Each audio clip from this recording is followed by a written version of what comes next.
Henry scrubbed the floor with both hands shaking, pushing the damp rag over the same dark stain he had chased for years. The boards creaked under him, reminding him of old nights he tried not to remember. He breathed through his teeth, working faster, as if the stain might vanish if he moved hard enough. He didn't hear wind, didn't hear the woods, didn't hear his own breath. He only heard the knock. One hard knock. Then another. He froze with the rag still in his fist, staring at the door like it had spoken his name. His legs pushed him forward before his mind caught up, and he unlatched the door with a stiff, unsure hand. The woman on the step swayed like someone too tired to stand. Mud covered her clothes, her boots, even her hair. Her breathing came sharp and uneven, each inhale sounding like it hurt. She lifted her face toward him, eyes wide and searching, as if she had walked miles just to find this one doorway. Her mouth trembled before she spoke. She whispered a single word that hollowed him out on the spot. "Papa?" Henry felt the word hit him like a thrown stone. He stepped back, shaking his head hard, trying to clear the sound from the room. "You're mistaken," he said, voice flat, too flat, the kind of voice he had practiced for years in an empty cabin. She reached out a wobbling hand, but her knees folded under her, and she collapsed against his chest before he could move away. Her weight startled him. He hadn't held another human being in so long that the warmth of her body felt wrong, like something he wasn't allowed to feel anymore. He stood frozen until instinct forced him to grip her shoulders. He dragged her inside, not gently, not gracefully, just enough to keep her from hitting the floor again.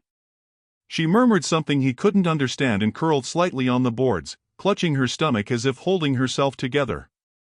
Henry hovered near her, hands half lifted, unsure whether to help or run. The cabin felt smaller with her in it, as if her presence pushed old memories up from the floorboards.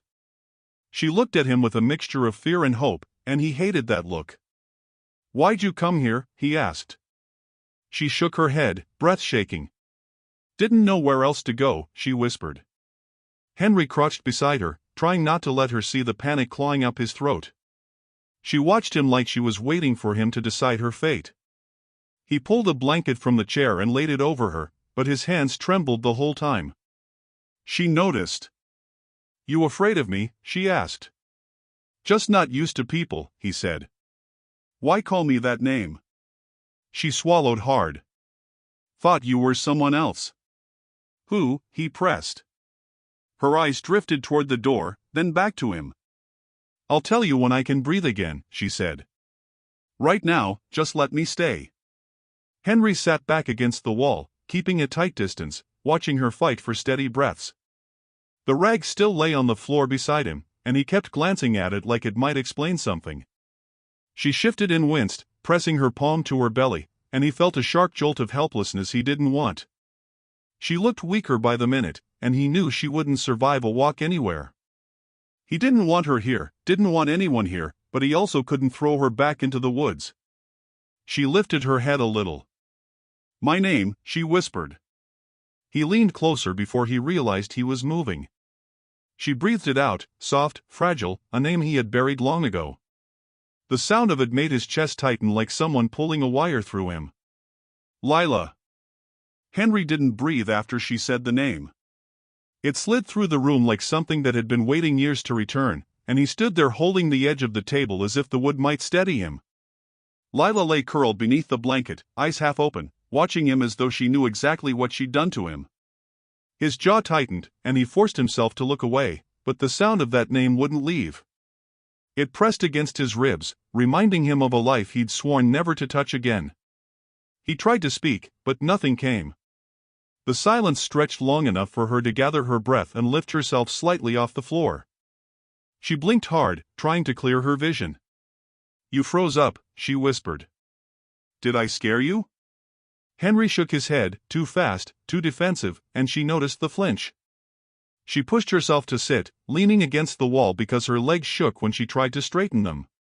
He watched her struggle, and the guilt hit him before he could push it away. Her voice came out thin. "I didn't mean to call you that earlier. Thought you were someone I lost." Henry finally found his words. "You don't know me." She nodded slowly. "Maybe not your face. But your voice?" I know that sound. He stared at her like she was speaking in riddles. You recognized my voice? She breathed out a shaky laugh. I don't forget the voices that mattered. His shoulders stiffened. Nothing about me should matter to you.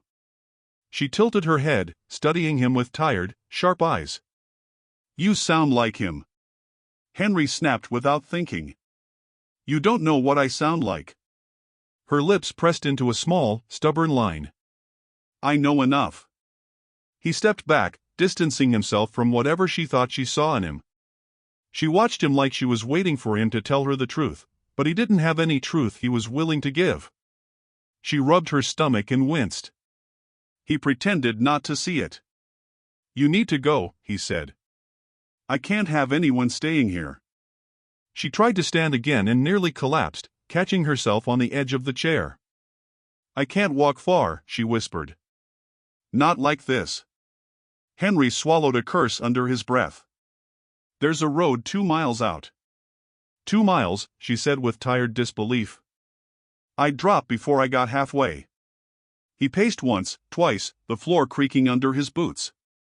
I'm not the place you're looking for, he said. Whatever trouble followed you, I don't want it coming here. She closed her eyes and leaned her head against the wall. Trouble's coming whether you help me or not. Her voice shook more from exhaustion than fear. I just need until morning. Henry rubbed a hand over his face, frustration tangling with something more human and unwanted. Why my door? She opened her eyes and looked at him with a strange tenderness. Because you opened it. He exhaled hard, like the truth in her words felt too heavy.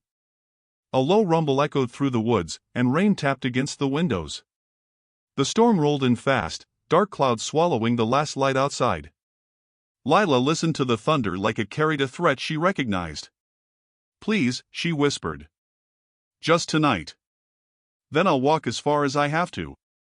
Henry looked toward the window, then at her soaked clothes, then at the mud she'd dragged inside. He didn't want anyone in this cabin. He didn't want her presence scraping old wounds open. But kicking her into the storm felt like a cruelty he couldn't bear to commit anymore. Fine, he muttered. Until morning. She let out a breath that sounded like relief and fear mixed together. Henry stepped around her to fetch more blankets, and she watched the way he moved through the room, silent and precise, every gesture controlled like someone afraid to disturb anything.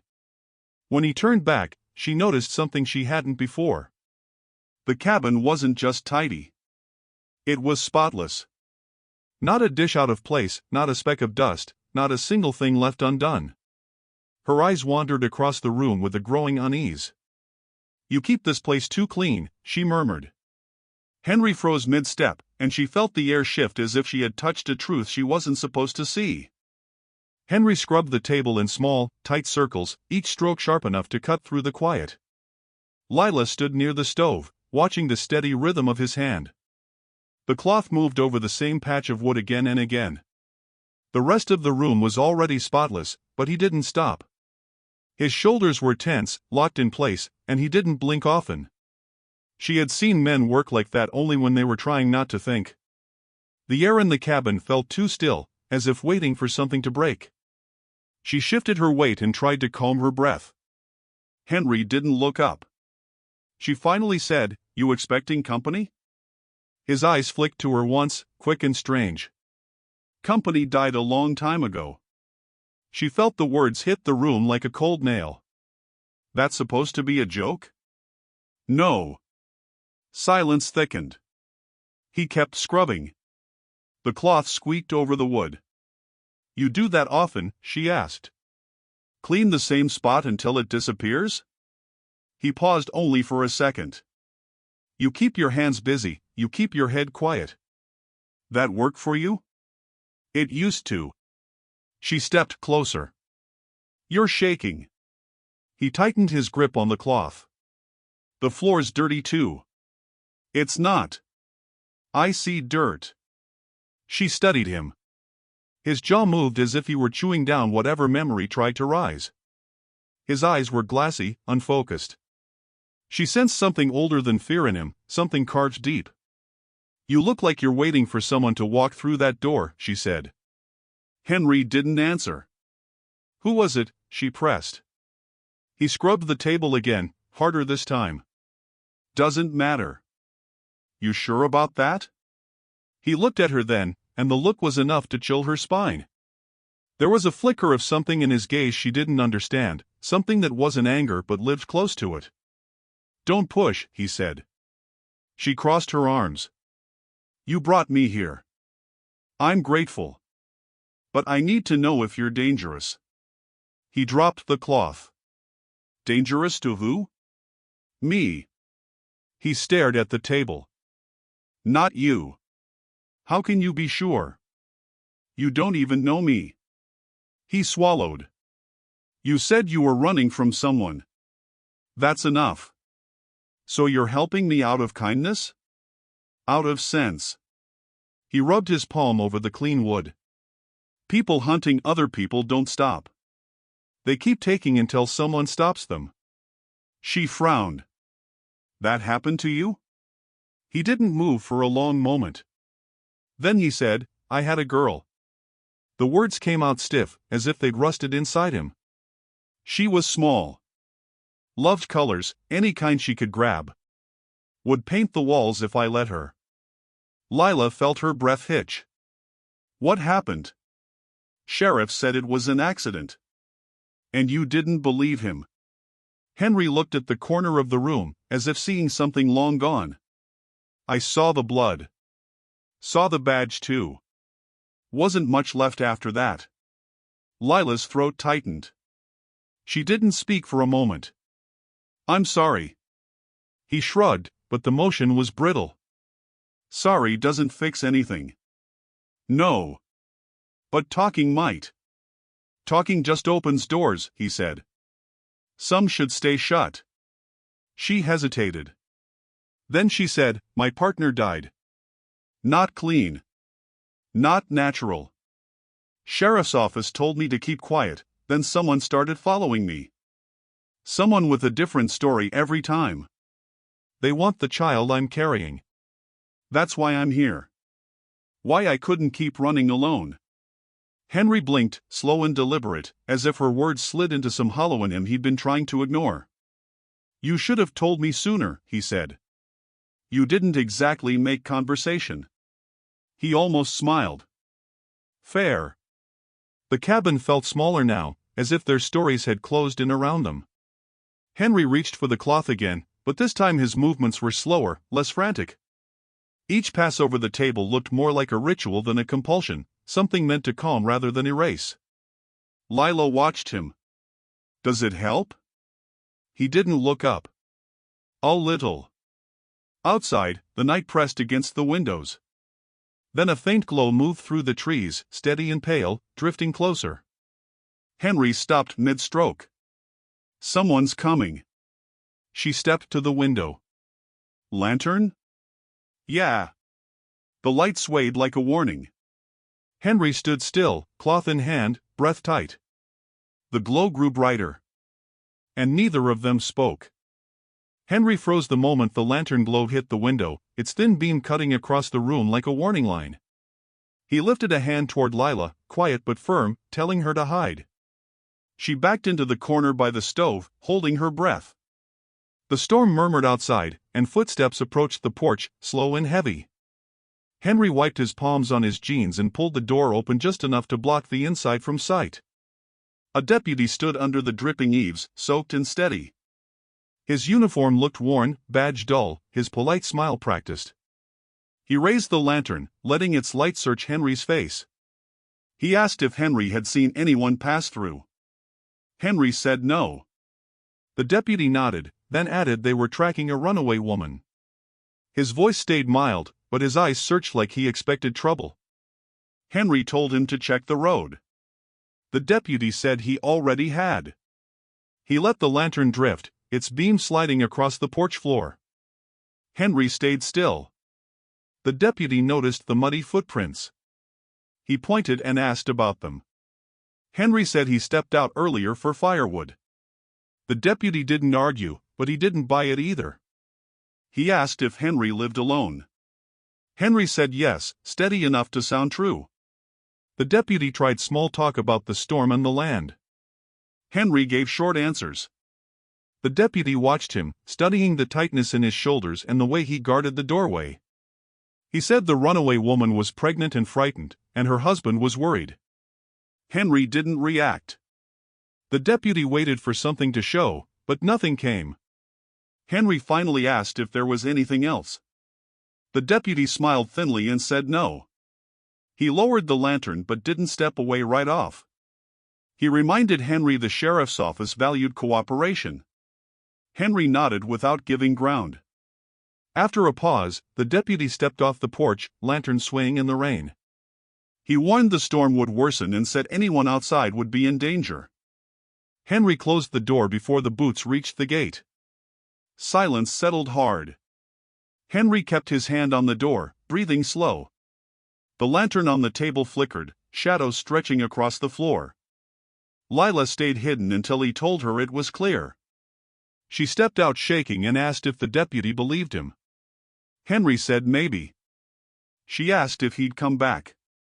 Henry said maybe again. She said she didn't mean to bring trouble. Henry told her trouble didn't need an invitation. She said the deputy looked like someone who followed orders too well. Henry said most did. She asked if the sheriff knew where she was. Henry said if he knew, he wouldn't send a deputy first. She asked if she should leave before morning. Henry looked at her a long time, seeing the fear in her eyes, the mud on her clothes, the tremble she couldn't stop. He thought of the footprints and the cold way the deputy had watched him. Lila said she didn't want him hurt because of her. Henry stepped closer, voice steady. He said hurt wasn't what he feared now. She asked what was. He didn't answer at first. He looked at the window where the lantern glow had been and listened to the storm washing the porch clean. When he finally spoke, his voice was quiet but sure. He told her she wasn't safe out there. Lila stared at him, confused, asking what he meant. Henry told her the deputy would return with more questions and sharper eyes. She asked why he cared. Henry didn't know how to answer without opening old wounds, so he kept his eyes on the floor. Lila stepped closer despite her shaking legs and said she didn't want to be alone again. Henry felt something shift inside him, something he hadn't let move in years. He told her to stay close to the fire for warmth. She asked if he would keep watch. Henry said he would, and for the first time, he meant it. The storm deepened outside, wind pressing against the walls as Henry settled by the window, listening for any sound that didn't belong nearby.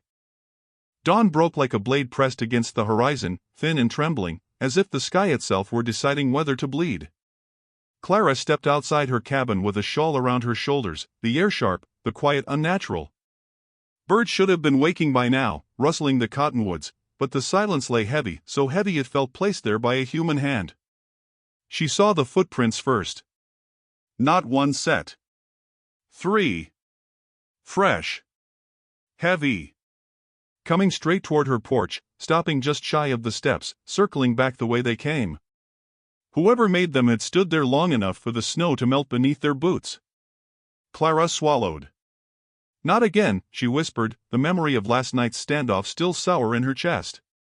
The outlaw's eyes, the way he recognized her, the way he held back from pulling the trigger. The way he'd spoken her name as if he'd been waiting years. Behind her, the cabin door creaked. Mara stepped out, rubbing sleep from her eyes. Mama? Wise. Clara covered the child's mouth gently. Shook her head once. Mara froze, understanding more from the fear in Clara's eyes than any words. Clara pointed to the tracks. Mara's small fingers curled into Clara's coat. Is he coming back? I don't know, Clara said. But she did know. Every man who ever wanted something from her came back, no matter how long it took. A wind pushed through the yard, scattering ash from the old burn pile. That's when Clara saw it, half buried in gray dust. A brass cartridge. Unfired. Placed, not dropped. A message. Clara knelt, picking it up carefully. The casing was warm. Warm. Someone had been here minutes ago. Her pulse slammed against her ribs. She scanned the tree line, every shadow a threat, every stillness suspect. Nothing moved. Nothing breathed. But the sensation of being watched clung to her like spider silk. Inside the cabin, the kettle began to whine on the stove, shrill and lonely. Clara took Mara by the hand and guided her in, bolting the door, securing every window latch twice. She poured water into 2 tin cups, hands trembling despite her efforts to hide it. Mara spoke first. "You're scared." Clara closed her eyes for a moment. "Smart and quiet, that's what I need you to be." Mara nodded, but her bottom lip quivered. Clara crouched to her level, brushing hair from her face. "If someone comes, you hide in the floorboards. Don't come out until I call you twice and knock once. Remember?" "Twice and once," Mara repeated. A distant crack echoed from the hills. Not a gunshot. A tree limb snapping under weight. Someone moving. Too close. Clara snatched her rifle from above the hearth. The familiar weight steadied her, the cold steel reminded her of every fight she'd survived alone. She slid a curtain aside just enough to peer out. There. Beyond the fence line. A horse. Tall, dark-coated, reins hanging loose, breath rising in slow clouds. But no rider. Her throat tightened. Last night's outlaw rode a stallion just like that, scar on its flank, silver bit on the bridle, one shoe worn down at the heel. She knew the animal as surely as she knew the man. Mara whispered behind her, "Mama, where's he?" Clara steadied her rifle. "That's what we're about to find out." She stepped onto the porch. The cold ate through her shawl. The horse lifted its head but didn't back away. It stood waiting, loyal, patient, unafraid. Clara's breath steamed in the rising light. If the horse was here without him, then he was somewhere close. Watching. Listening. Choosing his moment. And the morning, still young and brittle, felt like it was about to break. Henry didn't sleep. He sat by the dying fire with his hands locked together, listening to every shift of the cabin walls. Lila rested on the cot, half awake, breathing slow but uneasy. Neither spoke. Neither wanted to say aloud what they both sensed drifting through the dark outside. When the first light of dawn touched the window, Henry heard the crunch of steps breaking through the wet soil. He stiffened. The sound wasn't wandering. It was searching. He whispered, "Get up." Quiet. Lila pushed herself upright, fear sharpening her movements. "It's them, isn't it?" "More than one," he said. Voices. Outside, men called to each other in low tones, the kind of tone used by people who expect trouble. Henry moved to the center of the cabin and pulled up the old rug. Beneath it lay a square section of wooden planks cut cleaner than the rest of the floor. Lila stared at it, confusion flashing into realization. "You built that," she whispered. Henry nodded. "Help me." They lifted the boards together. The hollow beneath opened wide enough for 2 people to fit curled tight. Lila looked at him, eyes filled with questions she didn't have time to ask. The footsteps grew closer, heavy and certain. "This was for your daughter," she whispered. Henry met her eyes. For once, he didn't look away. "This is for you now." She climbed down first, careful not to make a sound. Henry followed, pulling the boards back over them until only thin lines of light pushed through the cracks. The air smelled of dust and old secrets. Lila pressed against him, trembling. Henry kept one hand braced above her head to keep the cramped space from closing in too hard. Boots thudded onto the porch. A man shouted, "Check the windows." Another replied, "There's fresh tracks here." Henry closed his eyes. He had heard those voices before. The tone hadn't changed. Men who believed their badge was permission to break whatever they touched. Boards creaked overhead as the search party circled the cabin. Someone kicked mud against the wall, scraping hard like trying to peel away the exterior. Lila whispered, "Why are they after my child?" Henry shook his head slightly. Later. They went still as the front door rattled. The wood groaned under force but held. One man tried the window next, slapping his palm against the glass. "He's not alone," a voice muttered. "Look at all this. There's prints everywhere." Another replied, "Deputy says she came through here. He wants her found before sundown." Henry breathed slow, steady, controlled. He counted their steps, tracked their movements the same way he once tracked the path of his daughter's small feet running across these boards. He felt Lila's hand grip his sleeve. Above them, someone moved along the outer wall, dragging something metallic. The sound grated like a blade. Lila tensed against Henry's chest. He whispered, "They won't find the hatch. I built it to disappear." She whispered back, "Why?" "Because I knew one day I'd need it." The men circled a final time, bootsteps fading toward the trees. A moment of silence hung heavy and uncertain. Henry waited.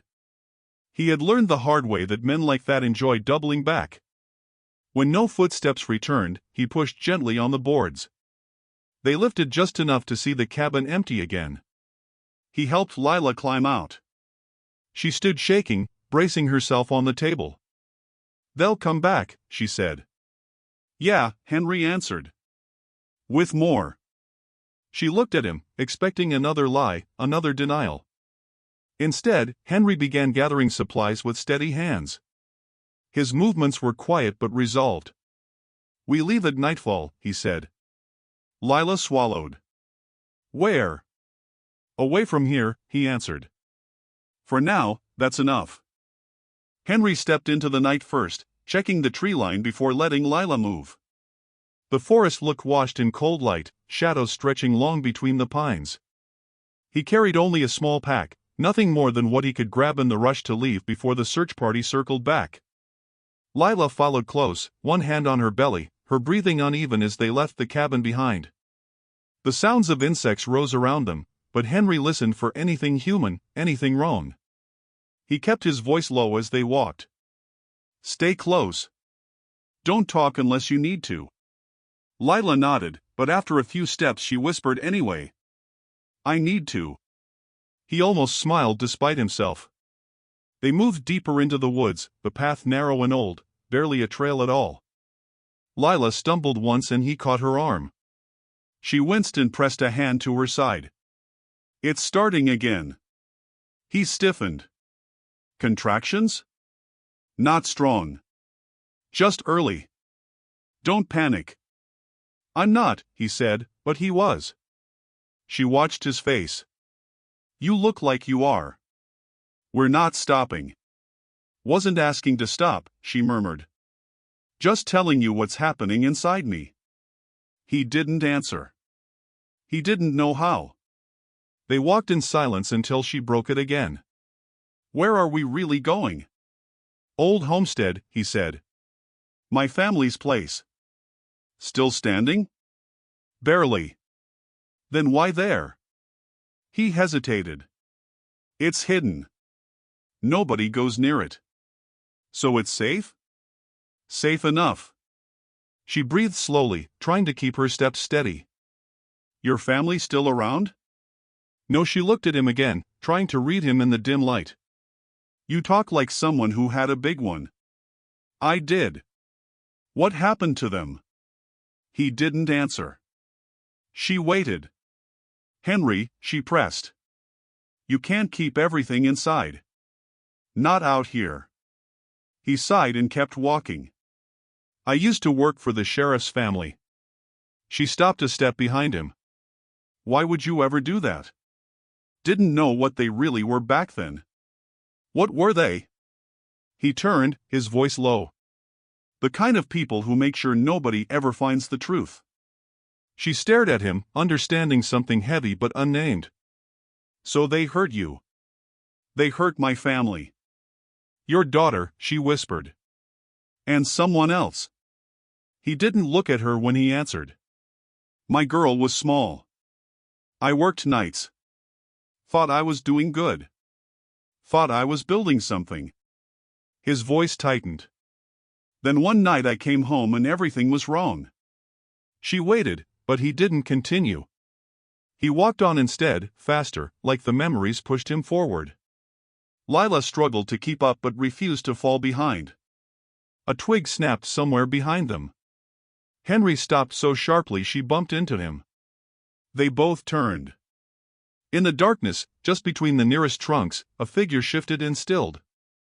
No face. No voice. Just a shape watching. Lila grabbed Henry's sleeve. That one of them? Probably. He's not moving. Means he's waiting to see where we go. Then we shouldn't go where we're going. We don't have a choice. They kept walking, quicker now, Henry glancing back every few steps. Lila's breathing grew loud and uneven again. I can't run, she said. You don't have to. How far is this place? Close. Your version of close or mine? Mine, he said, which made her groan. He almost smiled. You said you wouldn't panic, she reminded him. I'm not. You sure? No. They pushed through thicker brush, branches scraping against their clothes. The air smelled of damp soil and old wood. Lila winced again, hand on her stomach. It's getting sharper. Just a little farther. If this baby decides to come now, you better be ready. I am. She eyed him. You don't look ready. I wasn't ready last time either, he said quietly. Finally the trees opened into a small clearing. Moonlight touched the roof of a decayed house slumped under the weight of years. The porch sagged, the windows gone. Lila whispered, "This was yours?" Henry nodded once. Long time ago. Then he led her toward it, the dark shape looming like a memory waiting to breathe again. Henry stepped onto the sagging porch first, testing the boards with his boot before letting Lila try them. The wood groaned but held. The house leaned as if exhausted from years of holding secrets no one wanted anymore. Lila stayed close behind him, one hand steadying her belly, the other brushing along the doorframe that had once been smooth. Henry pushed the warped door open and the hinges complained. Inside, the air was thick with dust and old smoke, as if the place had been waiting decades for someone to disturb it again. He walked ahead without speaking. Lila watched his shoulders tighten, watched the way he avoided looking at certain corners. She whispered, "This was really your home?" He nodded slowly. "What's left of it?" The floor dipped under their weight, but Henry moved with the memory of where the boards were strongest. Lila followed carefully, whispering again, "Feels like it could fall on us." "It already did," he said. He stopped in what used to be a living room, staring at the broken frame of a fireplace. His breath went shallow. She touched his arm. "You okay?" He didn't answer. His hands shook slightly as he reached out and brushed dust from a cracked stone. She tried again. "Talk to me, Henry." "Can't," he murmured. "Not in here." She stepped in front of him, forcing him to see her. "You brought me. So you can talk." He looked around the room like he was afraid something might answer. "My girl used to sit right there," he said quietly. "Just small enough to fit between my boots. She'd laugh at the fire even when it wasn't lit." Lila kept her voice soft. "What was her name?" He swallowed hard. "Don't say it." "Not here." "You're allowed to hurt," she whispered. "Not in front of these walls," he said, shaking his head. "They remember too much." She ran her hand along a broken beam. "Places don't remember. People do." "You don't know this place," he said. "You don't know what it took from me." "Then tell me." He turned away, jaw tight. "One night I came home late from the sheriff's estate. I found the door open. Found my wife gone. Found my daughter hurt. Sheriff told the town it was an accident." "But it wasn't," Lila said. "No," he stared at the floor. "I cleaned this house for days after. Scrubbed until nothing looked real. Then the sheriff's men told me it was time to let go. They told me silence was the only thing that would keep me alive." Lila breathed in slowly. "So you ran?" "No," he said. I stayed. I stayed until the house collapsed on itself. Then I left it behind. He rubbed his eyes. Thought I buried everything here. Lila moved closer. You didn't bring me here by accident. You needed shelter. You needed to come back. He didn't deny it. He sank down onto an overturned piece of wood and held his head. Why did you call me Papa? He asked softly. She hesitated, then sat beside him. Because I never had one, she whispered. Not really. My mother did what she could, but men came and went. None stayed long enough to deserve a name. He lifted his head slowly. So you gave that name to me? I didn't mean to, she said. It just came out when I saw you. I was scared. I thought I was dying. I reached for something I never had. And you chose me, he whispered. She nodded. You didn't throw me out. You didn't leave me in the dirt. Henry leaned back against the ruined wall. Nobody's called me anything in years, he said. Not Henry. Not husband. Not father. She touched his hand gently. You're still here. That counts for something. Not sure it does, he murmured. I am, she said. I wouldn't be alive without you. He closed his eyes, letting the words settle inside him. Then a distant crack split the night. Not a branch. Not an echo. A gunshot. Henry's eyes snapped open. Lila grabbed his arm. They found us? He listened, breath tight. They're close, he said. Too close. Then he stood fast, helping her up as the old house seemed to hold its breath around them. The sheriff stepped from the dark like he owned the ground beneath him, boots slow, hands loose, eyes fixed on Henry with that calm cruelty Henry remembered too well. Lila stood behind Henry, leaning on the broken fence post, breathing hard as another contraction tightened through her body. The sheriff smiled like nothing about this night surprised him, like he had been waiting for it. Henry kept his stance wide, shoulders squared, fist steady even though he felt the old fear rising beneath the anger. The sheriff lifted his chin in greeting as if they were neighbors meeting on a road instead of enemies who had buried each other alive in different ways. Lila whispered Henry's name, voice thin, and Henry shifted slightly to shield her from the sheriff's stare. The sheriff spoke first, calm as water. You should have stayed buried, he said, voice soft enough that the wind almost carried it away. Henry didn't blink. You buried the wrong man. The sheriff chuckled low, like the line pleased him. His men stepped from the trees behind him, rifles loose in their hands, forming a slow circle around Henry and Lila.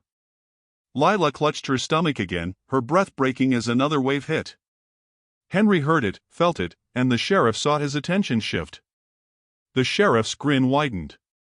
Timing something, isn't it? Henry said nothing. Lila swallowed hard and whispered that something wasn't right, that the pain was sharper now. Henry moved her behind him fully, blocking the sheriff's view. The sheriff stepped closer. That child belongs to the county, he said. Belongs to order. Belongs to me. Henry felt the words strike something deep and old inside him. Lila trembled, shaking her head, telling the sheriff he had no claim to her or her baby. The sheriff tapped his boot against the dirt like he was listening for something buried beneath it. Henry asked what the sheriff truly wanted. The sheriff said he wanted the future sealed, the past forgotten, and Lila's child raised under county law. Henry felt Lila grip his coat and tell him her contractions were close. The sheriff lifted one hand, and his men aimed their rifles with a practiced ease that made Lila whimper through her pain. Henry told the sheriff he wouldn't hand over a newborn to a man who had ruined every life he touched. The sheriff shrugged like the outcome meant nothing to him. Lila said she needed to sit, knees buckling, and Henry lowered her carefully while keeping his eyes locked on the sheriff. The sheriff's men tightened the ring around them. Lila cried out, hand digging into the mud, breath shaking as fear and pain tangled together. Henry leaned close and told her she wasn't alone, that he was right there. The sheriff told his men to be ready. Henry felt the air change, tense and waiting. Lila whispered that she couldn't run. Henry whispered that she would when he told her. The sheriff took another step, boots slow, voice steady as he said Henry had already lost. Henry said loss was something he knew too well to fear anymore.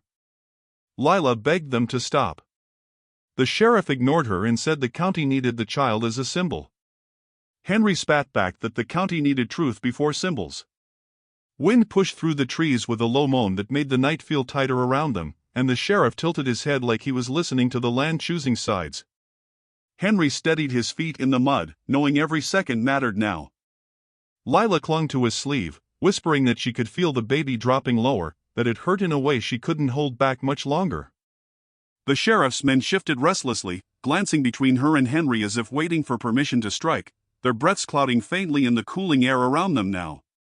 Lila gasped again, body tightening as her water broke in a sudden rush that splashed across the dirt.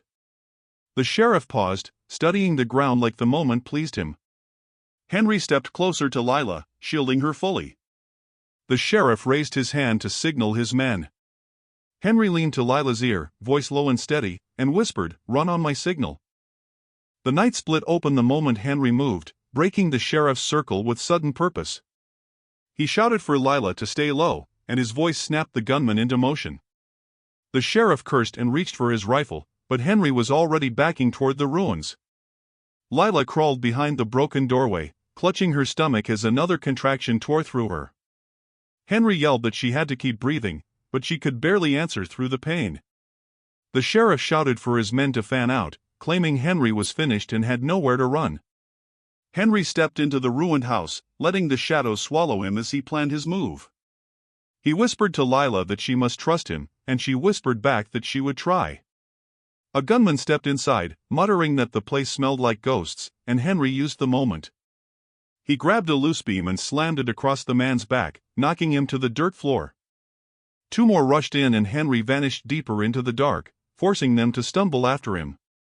He shouted insults to draw them in, and their anger made them careless in the tight space.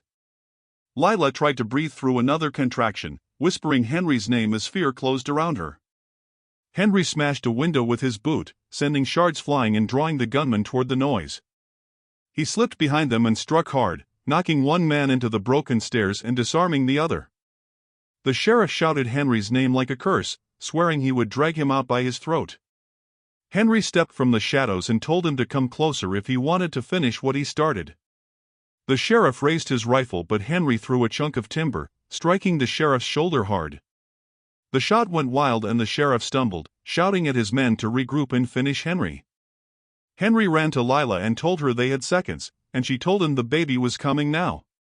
He lifted her in his arms and pushed through the back wall where the boards were weakest. They burst into the woods as the sheriff fired again, shouting that Henry could not run forever. Henry tightened his grip and told Lila to hold on, and she cried that she could not stop the pain. Branches tore at Henry's shoulders as he ran, but he kept moving toward a place he once trusted. Lila buried her face against his chest, telling him she felt the baby pushing and that she was scared. Henry told her he would not let the sheriff touch her or the child, not after everything he had lost. Gunshots cracked behind them, sending birds into the air and forcing Henry to move faster. Lila begged him not to drop her, and Henry said he would rather die than let her fall. The woods thickened, turning the world into a tight maze of roots and shadows that slowed the chase.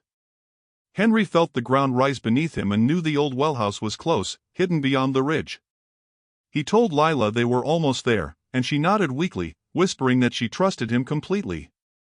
Henry pushed through the last line of brush as another contraction seized Lila, and her scream tore through the trees. He told her to hold on just a little longer, and she begged him not to leave her alone in the dark. Henry said he would never leave her, not now, not while her child fought to come into the world. The sheriff's distant shouts echoed behind them, but Henry ignored every sound except Lila's trembling breath. He climbed the final slope with her held tight against him, knowing the wellhouse door stood just ahead in the dark. Lila whispered that she could feel the baby coming and that she needed Henry to keep going no matter what tried to stop them tonight. Henry reached the old wellhouse and pushed inside, carrying her toward the one place he believed was safe. The wellhouse crouched beneath the trees, half swallowed by roots and old stone, as if the earth itself wanted to keep it hidden. Henry pushed the door with his shoulder, guiding Lila inside as she gripped his coat and tried to breathe through the pain rolling through her body. The room was small, with a low ceiling and a single bench beside the stone rim of the dry well. It smelled of damp wood and forgotten years.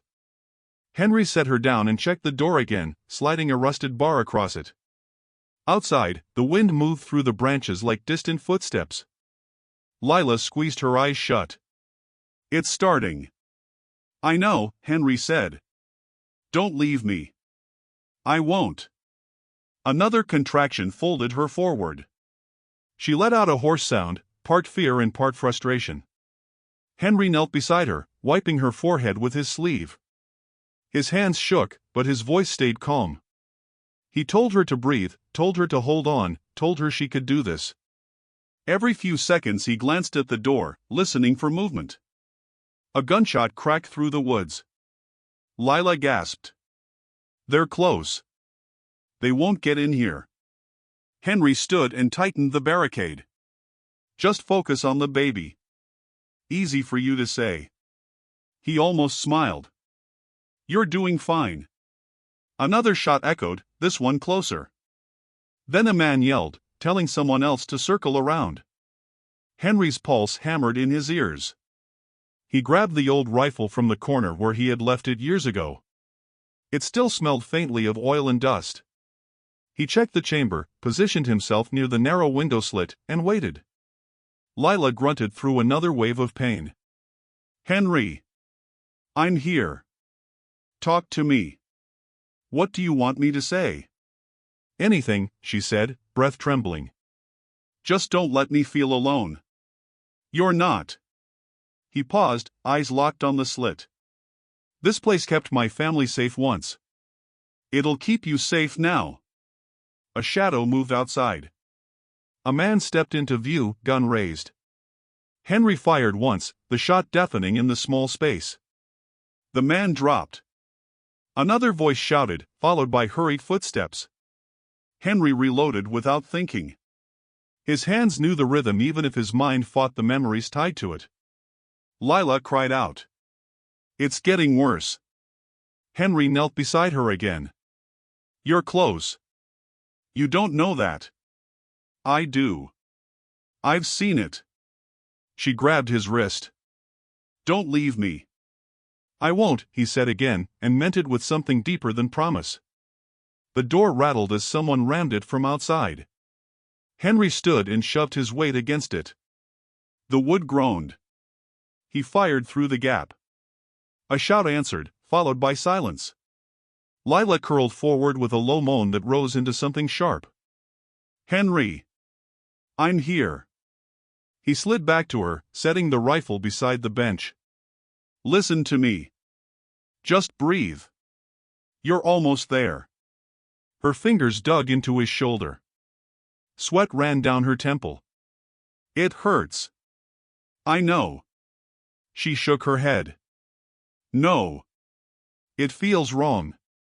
"It's not wrong," he said. "It's life. It's messy and loud and it scares the hell out of people. But it's still life." Another contraction surged. Lila screamed.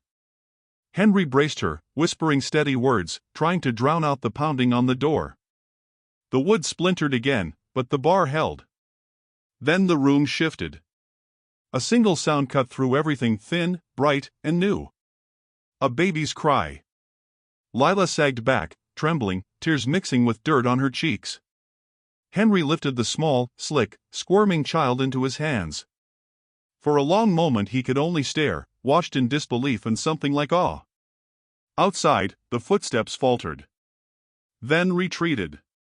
Then vanished. Henry wrapped the baby in his coat and placed the child on Lila's chest. The wellhouse fell quiet except for the newborn's steady breathing, filling the small room with something fragile and fierce. Henry sat on the cold floor of the wellhouse with the newborn resting against his chest. The fire he had built earlier was dying down to a dull glow, barely lighting the wooden beams overhead. Lila slept on the blankets he had laid out, her breathing shallow but steady. The night still carried the echo of gunshots, yet the woods felt strangely quiet now. He kept one hand on the baby's back, listening to the tiny breath, feeling a warmth he had not felt in years. The child stirred, and he whispered that it was all right, that nothing would get through him. For a moment he let himself believe it. Branches snapped outside. Henry stiffened. He pulled the baby closer and moved toward the wall, careful not to wake Lila. Another sound followed, slower this time, a dragging step as if someone wounded was feeling their way through the trees. Henry's pulse rose. He reached for the rifle leaning near the door but hesitated, unwilling to let the baby out of his arms. The door creaked before he reached it. Then the sheriff appeared in the gap, leaning against the frame with one hand pressed to his ribs. His badge caught the firelight as he stepped inside. The sheriff breathed hard, but his voice stayed calm. "You should have kept running, Henry." Henry shifted the baby in his arms. "I'm done running." The sheriff looked around the wellhouse, almost amused. "You hiding in your old hole?" "Fitting." Henry answered that the man had no right to be here. The sheriff lifted his gun with effort. "I got every right. That child belongs to the county." Henry shook his head. "The county's not getting near this one." The sheriff studied him for a long moment. "You never asked what really happened back then." Henry's jaw tightened. "I know enough." The sheriff smirked. "No, you don't. Your daughter didn't die." Henry froze. "You buried an empty box. The county took her. Raised her. Useful hands for useful work." Henry felt the ground tilt under him. The baby whimpered, sensing his change in breath. The sheriff watched with satisfaction. "You see why I said you should have stayed gone." Henry whispered that the sheriff was lying. The sheriff said he wished he were. Then he told Henry that the girl would be grown now, that she never knew her real name. He added that none of this had to happen if Henry surrendered the child in his arms. Henry stepped back. No, the sheriff took a step forward, wincing as his wound opened. "You can't save anybody." "Not then. Not now." Henry's voice cracked. "But I can try." The sheriff raised his gun higher. "Last chance." Henry lowered his eyes to the baby, who stared up with a quiet trust that broke something in him. Lila stirred behind him, but she was still half asleep. Henry lifted his head. "If you want the child, you go through me." The sheriff fired. The bullet struck the wall beside Henry with a sharp crack. Henry lunged forward, grabbing the rifle with one hand while shielding the baby with his body. The sheriff tried to fire again, but his hand slipped. Henry shoved him back against the doorframe. They struggled in the narrow space, the sheriff wheezing as his strength failed. Henry struck him once, then again, each blow shaking loose years of buried guilt and fear. The sheriff's gun fell between them. Henry kicked it aside. The sheriff slumped to the floor, bleeding out. His last breath rasped through the room before he went still. The baby cried at the sudden noise. Lila woke with a start and pushed herself upright. "Henry!" He turned toward her, trembling, holding the child safe. She saw the sheriff's body, then looked at Henry's face. "Is it over?" He nodded. She reached out weakly. "Let me see her." Henry placed the baby in her arms. Lila smiled with exhausted relief, then looked up at him. "Papa," she whispered. "For real this time." Henry felt something steady return to his chest as he knelt beside them. The word no longer hurt. It fit. The night carried the smell of burnt cedar and cold iron as Clara stepped onto the porch, boots brushing through a thin scatter of ash the wind kept pushing in restless circles. The valley lay in shadow, wrapped in a blue darkness pierced only by the flicker of lanterns her neighbors had set along the fence line earlier, the way worried families marked the edge of their fear. She drew her coat tighter. Dawn was hours away, but the land felt awake, listening, waiting, remembering. Behind her, Ezra breathed shallowly in the cot they dragged near the hearth. He hadn't spoken since they'd pulled him from the riverbank, soaked in mud and trembling like a newborn colt.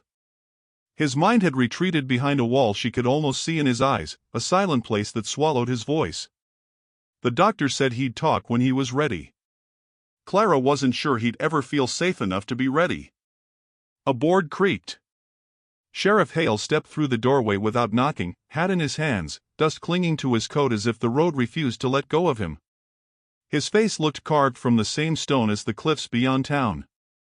"You got a minute?" he asked.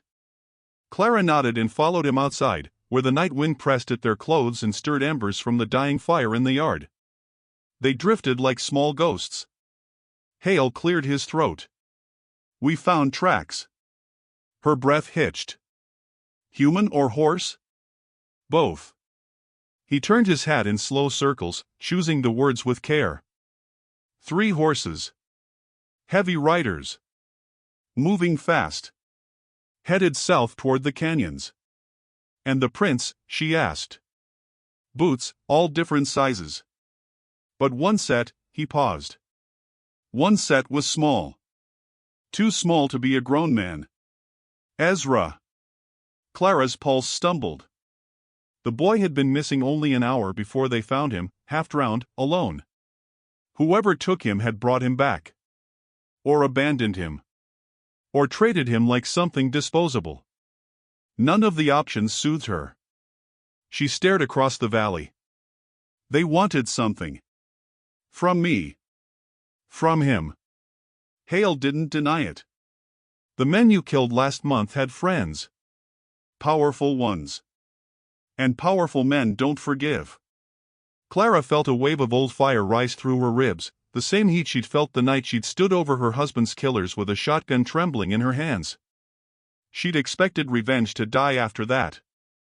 Instead, it grew roots. "What do you need from me?" she asked.